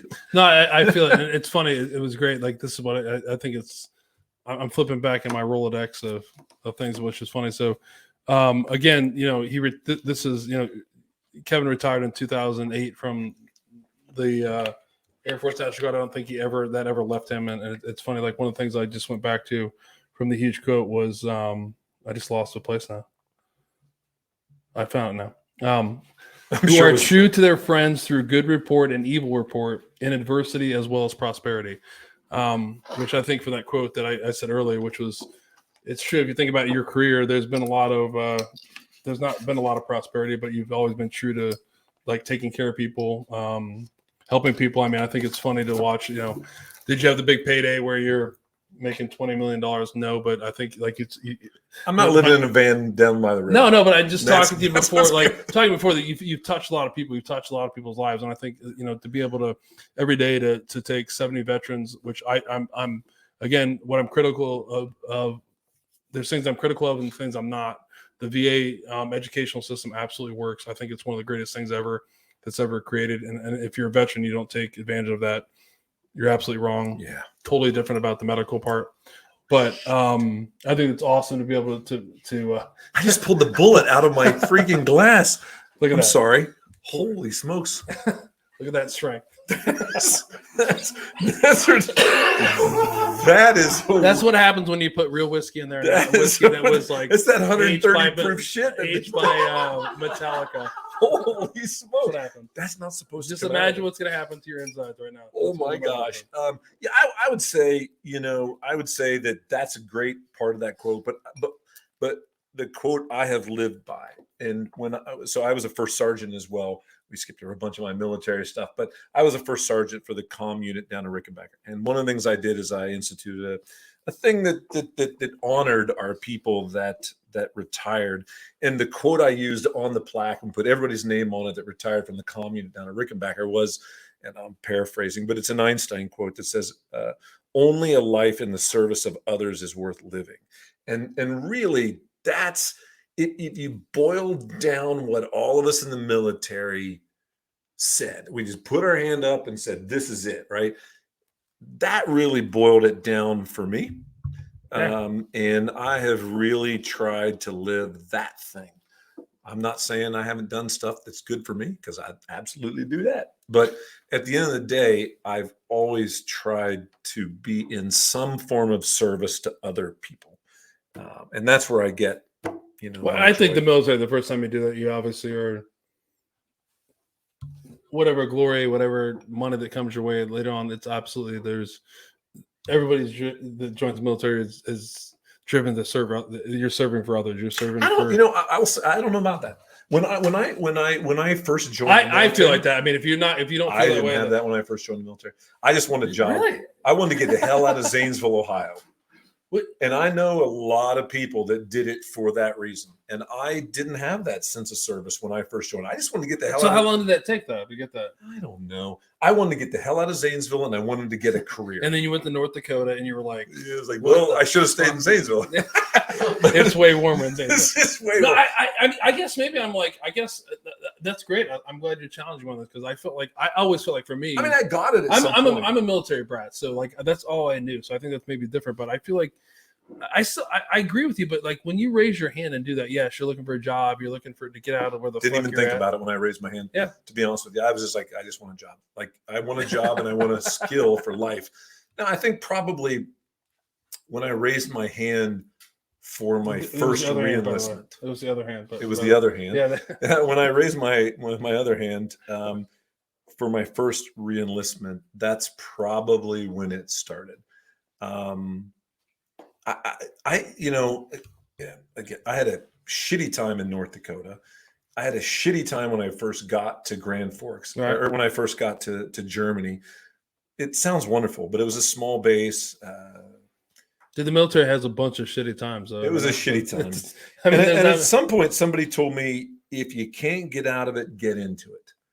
And that changed my mentality to say, all right, well, I'm on a 4-year tour because I cannot get out of here. They will not let me out of here, no matter what I do, unless I shoot myself or something stupid. Which you don't want to do that. Which you don't want to do.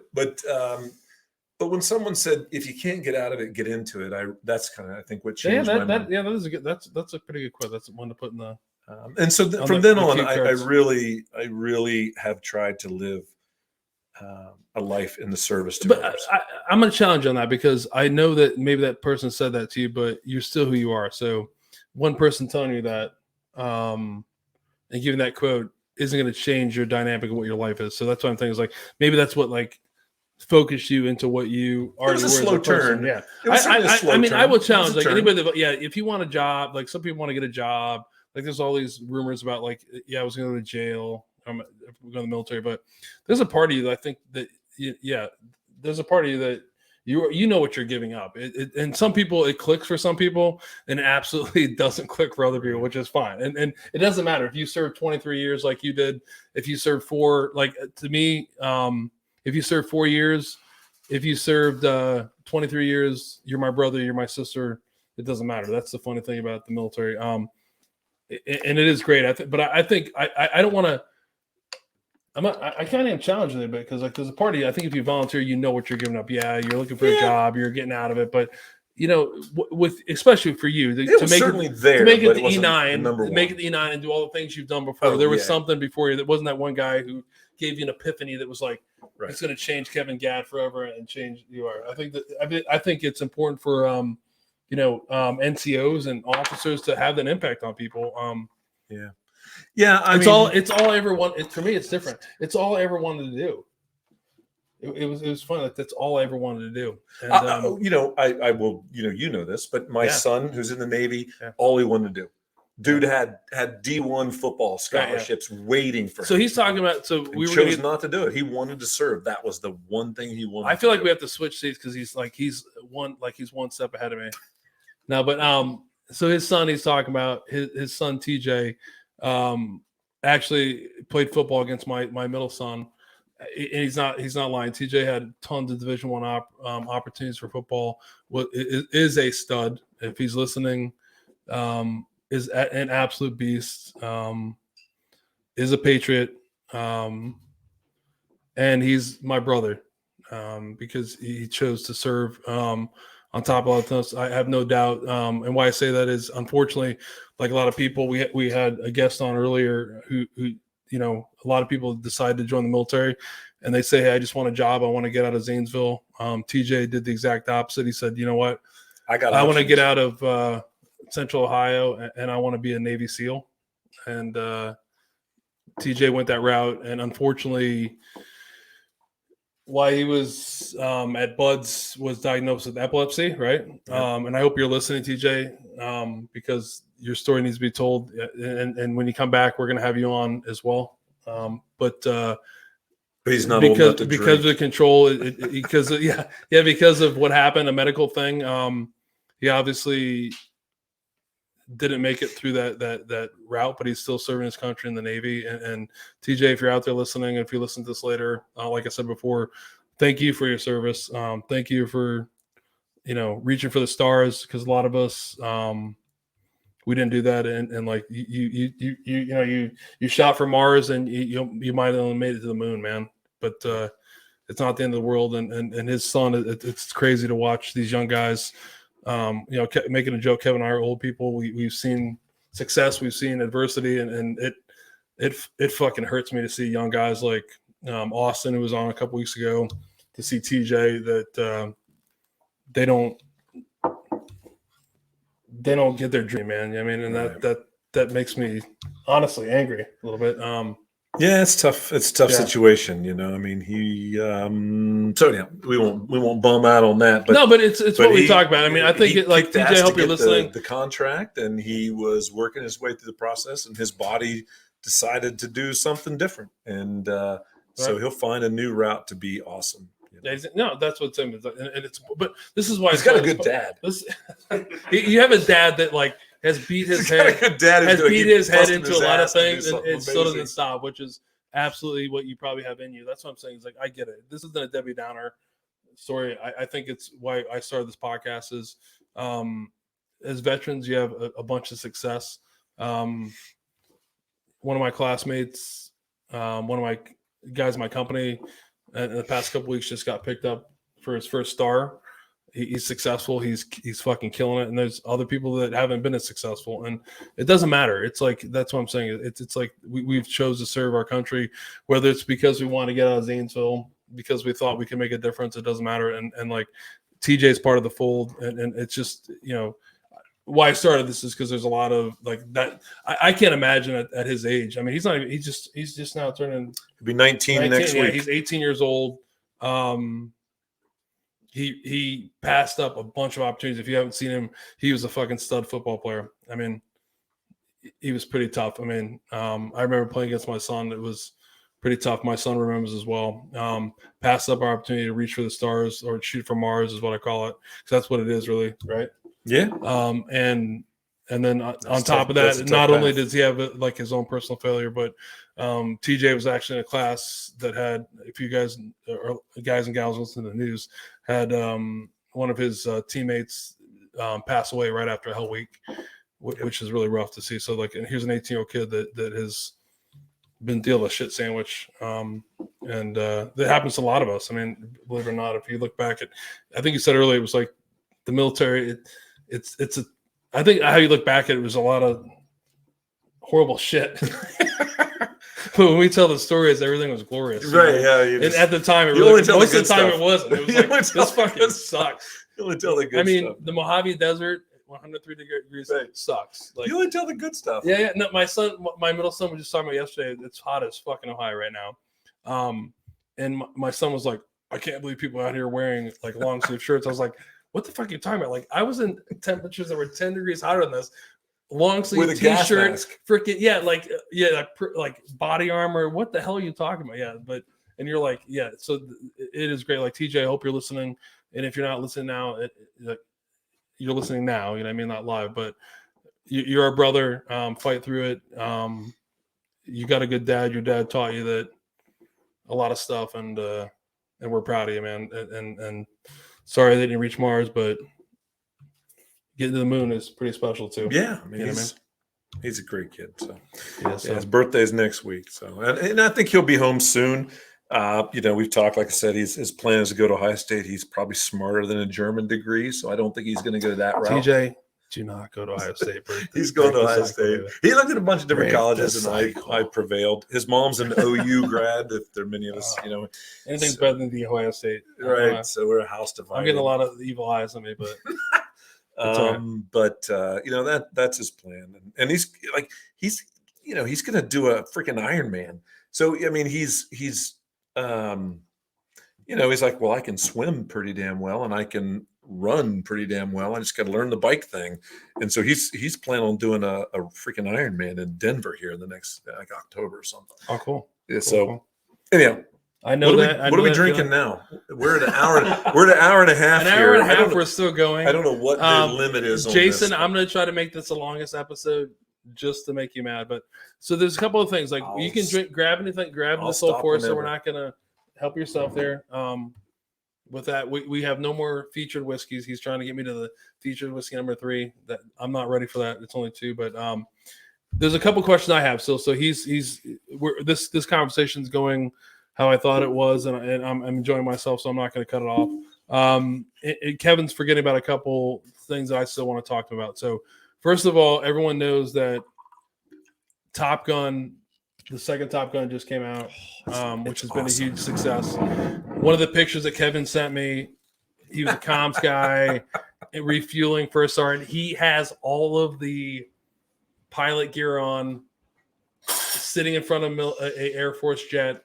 So tell us about that story. So that's obviously he didn't story. fly that. I flew it for like, how long did you fly? For like a second, like 5 minutes in a straight line. In a straight line, scared shitless. So what aircraft was it? It was an F-16 out of Springfield. So it was Springfield back then. So you're basically Maverick, is what you're telling me right now. That was Maverick-ish. They call me Maverick-ish. You couldn't see that on the helmet in his picture, but John Barlow, if you're listening, if we could put that on his helmet, that would be Maverick-ish. Really cool. So that was my thing. So at the time I was working at the state headquarters, I reported to the general, the assistant or the adjutant general for air in Ohio.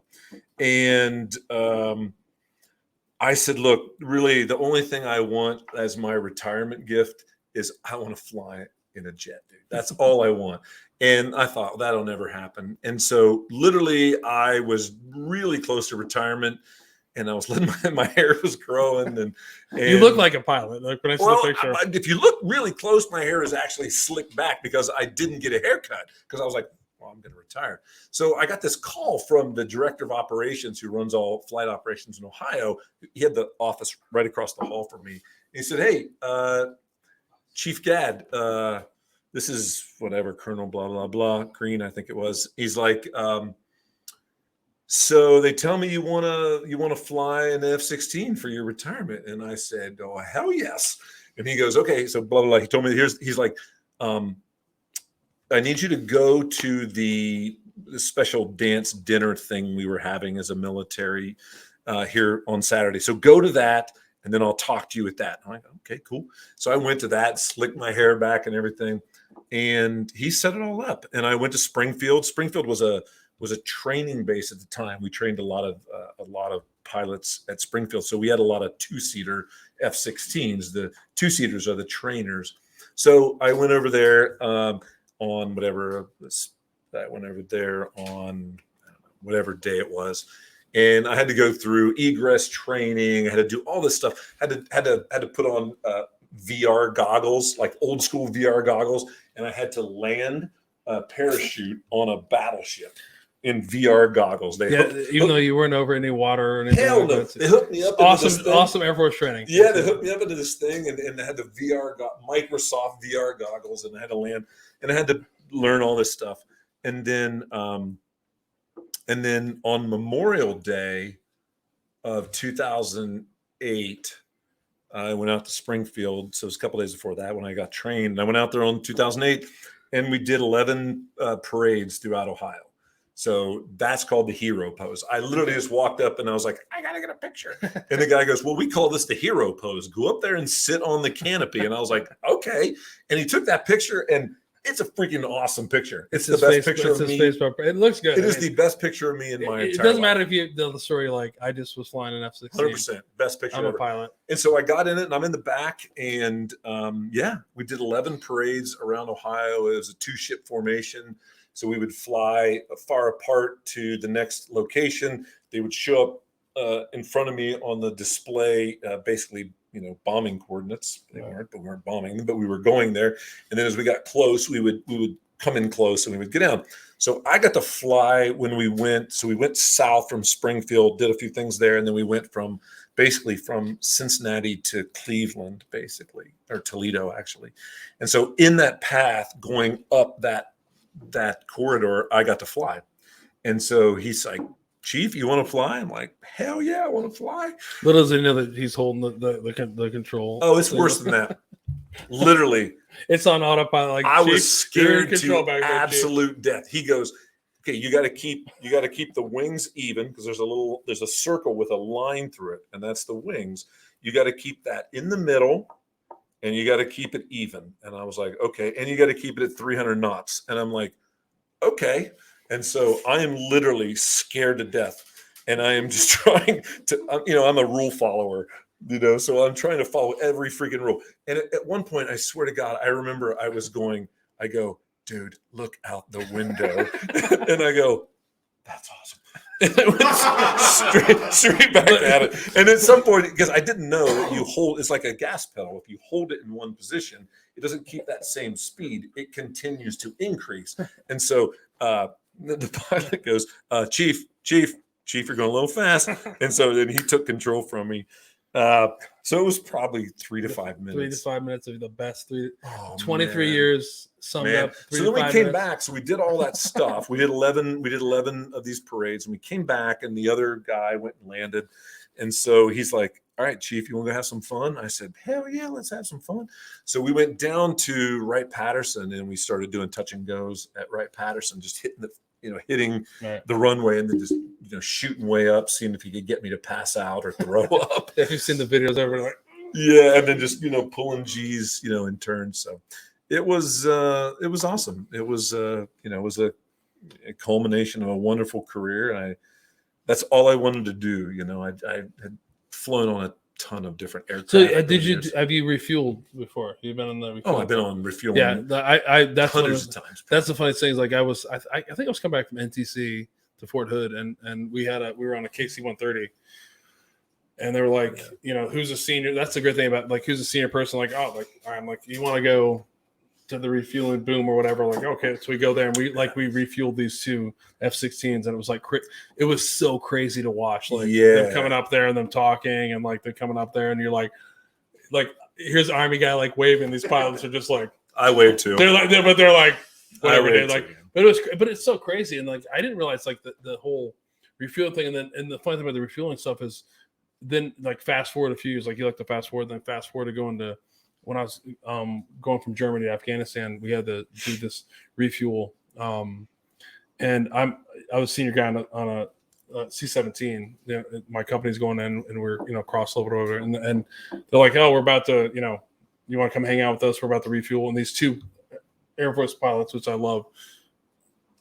It's like they have the easiest job. They're just like you're talking about like throttle and stuff. They're just like pushing buttons. Yeah, they make it whatever. Yeah, they make it look. It's time. Like it's relaxed. And then there was this major asleep, and I was like, what is he here for? And this one captain's like, well, he's gonna refuel the aircraft. I'm like, what do you mean? And they're like, both of them are like, we've been on this aircraft for a couple of years, whatever. Like, we have to like stick this like refueling on the way here because we didn't have fuel in Afghanistan to get back and all this kind of stuff. And I'm like, and I'm thinking they're fucking around with me because like all the branches will have to fuck around with people, but I'm like, they're fucking with me. So they're like, wake this guy up. So I wake this major up. He wakes up. He's like, gets up, and he literally refueled for like 50 minutes. And it was a funny thing. He gets in his chair, like refueled. And this is a different view now from a C-17 to like a KC-130. There's no fucking way I could do that. I would have like crashed it in there. It was insane. It's awesome to watch. It is like it's one of the most amazing things I've ever seen. Honestly. I've seen it quite a few times. Yeah, like fueling, like I mean, big aircraft like the F-16. On the other end, I was kind of like, this is cool. I've seen 16s. I've seen KC-10s. It's nuts. I mean, to be able to do that, and like you see these stories, like that was crazy to me, and like to watch. And the guy literally after he's done fueling it, it's like, there you go. I'm done.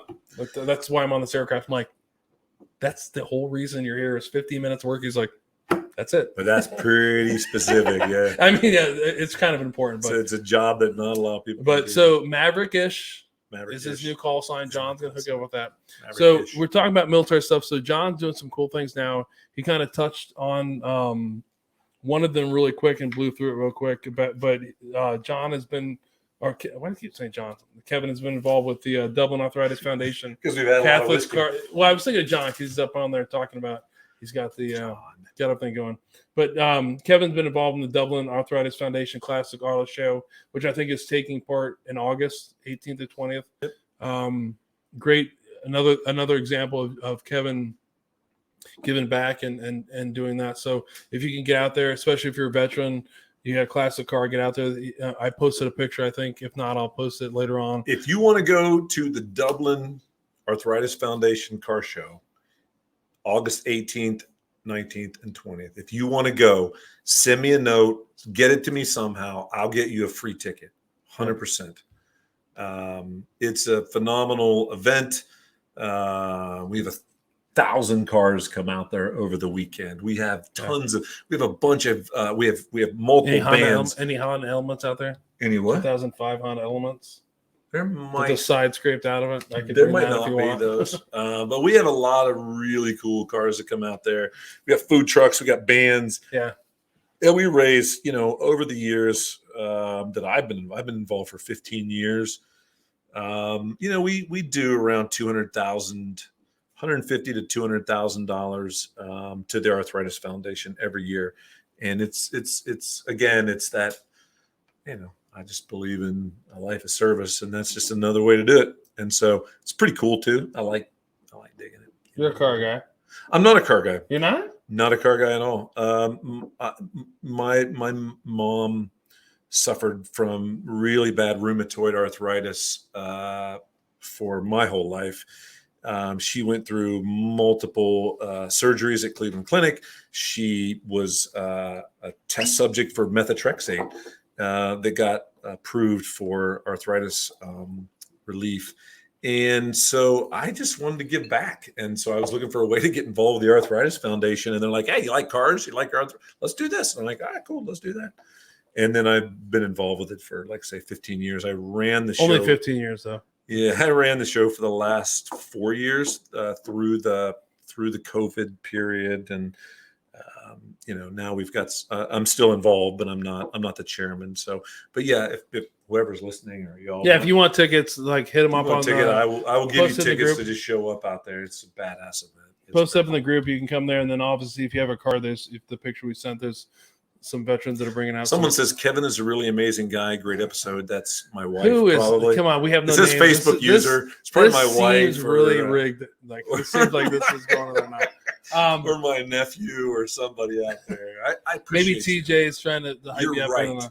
I want to say that you're right. But so we're getting close. We're close in 2 hours, which is like an hour 40, which is the longest episode we have. So, but before we go, there's one more thing that we have to talk about that he's doing, that Kevin is doing, which is completely crazy to me. If anybody knows me, it actually involved dogs, which I have 2 dogs. They're the worst dogs ever.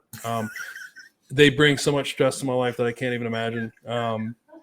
Everybody that's down here tonight, they have to actually, no joking sign, have to come into my basement because they can't be around my dogs. And my dogs are the tiniest dogs. I hate them. But and dogs are like people, man.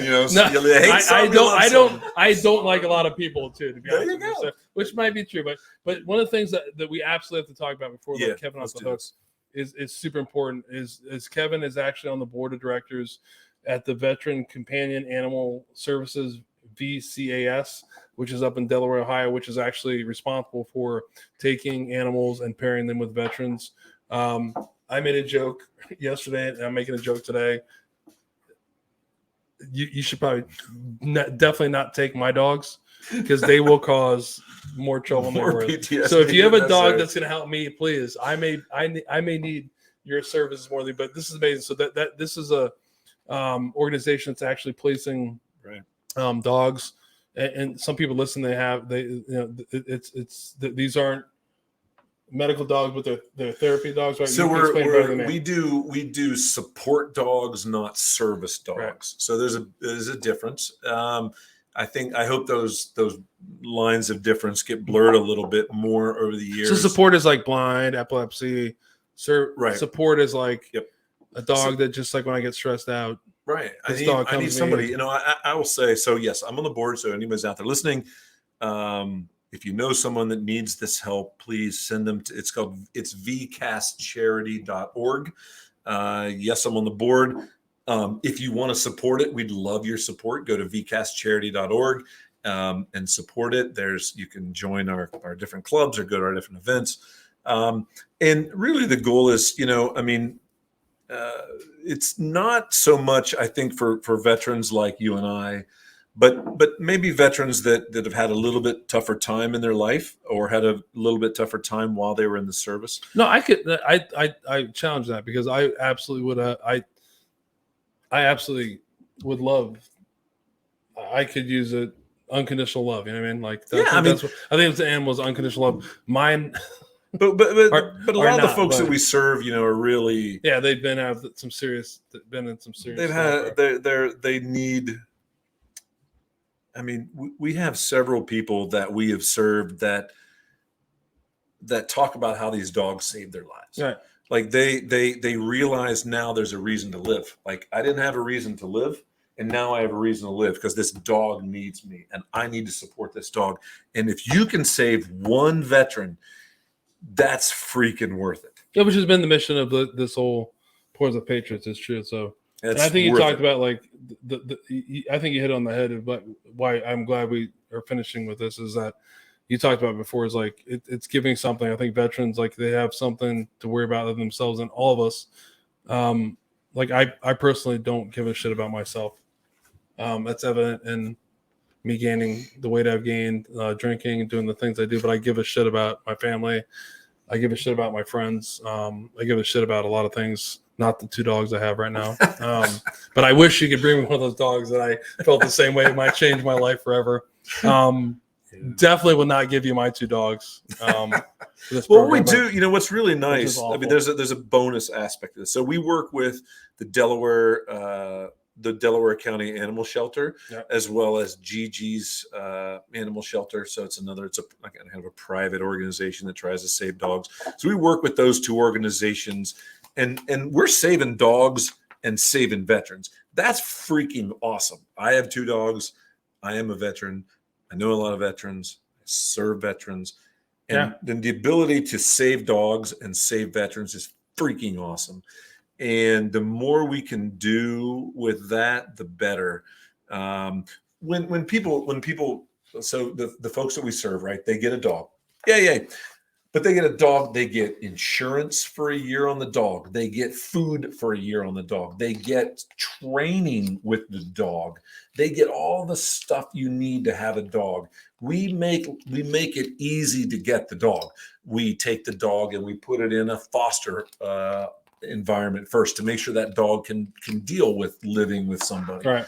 We spend a lot of time making sure that is a successful match, that veteran has a buddy, has an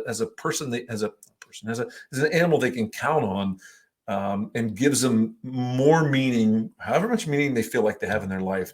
This dog gives them more meaning. Yeah. And we want to be there as VCAS to support that and to make it easy, because it's hard. Like I got dogs, you got dogs. It's food. Shit happens. I got a dog getting an ACL surgery next week. No. Who's gonna You're lucky I'm not shooting you. It's a ACL. $2,000 freaking surgery because I wasn't smart enough to get. We're gonna lose a lot of viewers and listeners if we start getting into that.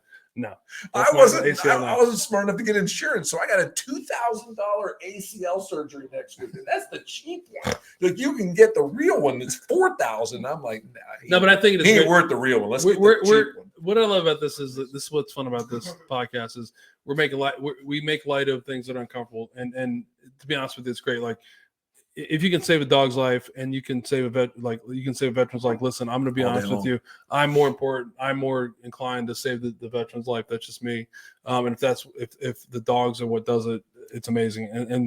And just people listening that they have that. It's a great thing, and that's a great organization you're part of. It's totally. I made some jokes about it, but whatever keeps a veteran alive, that's one of the things we talked about before. And why I started, why I started. We all know that number. It's a bullshit number, and it's ridiculous, and it's why I started this. And I wish I'd done it earlier. It's like if that one person, if you got one dog that helped one veteran, that's all that matters. It's that one person that doesn't make a stupid decision, and that's why I'm dedicated to doing right now, and the people that are behind this podcast are dedicated to it, and I know everybody that's come on so far has been dedicated to doing that, and it's awesome to see guys like you that the OGs is the way to do it, like the Bourbon OG, but also just like a straight up OG that's been serving other people for a long ass time, and I really appreciate that. It's really humbling to see someone and make me feel like I'm not doing enough. So everybody can do something, I mean, it's that's the thing I would say to everyone here, and I would say to everyone home. I mean, You don't always do the right thing, right? You don't always, I wish, even me, and I don't like accolades or patting myself on the back, but because I always feel like I could do more, right? I always feel like there's something else. Like, what am I missing? I'm not adequate enough. I'm not giving enough money, or I'm not giving enough time. And I think that drives good people to do good things. And as long as you're doing good shit, man. Yeah, but it also drives people to, I think one of the key things that we're talking about mental health, and we're talking about things, is I think it also drives people to a point of exhaustion, or a point where they can't give out. They feel like they have to keep going. Like, you can only give what you can give, everybody, like money wise, emotional wise, time wise. There are times I'm absolutely exhausted. Yeah. 100%. Yeah. I mean, you kind of, it's like a towel with water, and you just kind of wring it all out, and there's nothing else to wring out. And I'm like, cool. Okay. I need to figure out a way to I'm the towel and I need to put myself back in some kind of water. Back in a bucket. And I got to get myself full so that I can go ahead and just give more to other people. And, that's an important thing. I mean, I think it's a hard thing. I think, like, it's why I asked you to come on the podcast, a few months ago, to come on and do that. It was great to get to know you in a way that I didn't know you before, but it is great to see that everybody that's come on before, and like most veterans, they are trying to give, but it is important that you have to take care of yourself. I mean, if you're that towel that's getting wringed and you feel like you're getting beat down, there's nothing left, you got to take a step back. You're important. That other person is important. We're important. And it's hard for some of us to take care of ourselves, you know what I mean? And because we feel like we have to take care of everybody, but that's not true. And if you feel like you need to take care of yourself, absolutely take care of yourself, and not be engaged. But so it comes down to the dark moment. So tonight we're going to recognize a patriot that felt like taking their life was the option that none of us should be experiencing. So tonight we're going to honor Air Force Captain Neil Christopher Landsberg, who was 33 years old. Let's get a drink here for him. Neil took his life on May 9th, 2013 in Fredericksburg, Maryland. Neil was born January 13th, 1980 in Wichita, Kansas. He attended Thomas Johnson High School in Frederick, Maryland, and also Valley Forge Military Academy in Pennsylvania. He went on to graduate from the Citadel in Charleston, South Carolina, and was commissioned in the United States Air Force in 2000. I'm sorry, I think I have the year wrong, but I can't remember. I think it's 2002. Neil actually served with distinction as a captain in the U.S. Air Force Special Operations, receiving the Air Force Commendation Medal, Air Force Achievement Medal, Meritorious Service Medal, Defense Service Medal, Afghanistan Campaign Medal, and Global War on Terrorism Service Medal. As an Air Force Special Operator, Neil completed multiple deployments, combat deployments overseas. After getting out, Neil became an avid athlete who loved sailing, windsurfing, biking, swimming, and outdoors, animals, like we talked about in Friends. He volunteered for Habitat for Humanity's Team Rubicon and assisted regularly at the Walter Reed Medical Center, helping wounded combat veterans adjust their lifestyle.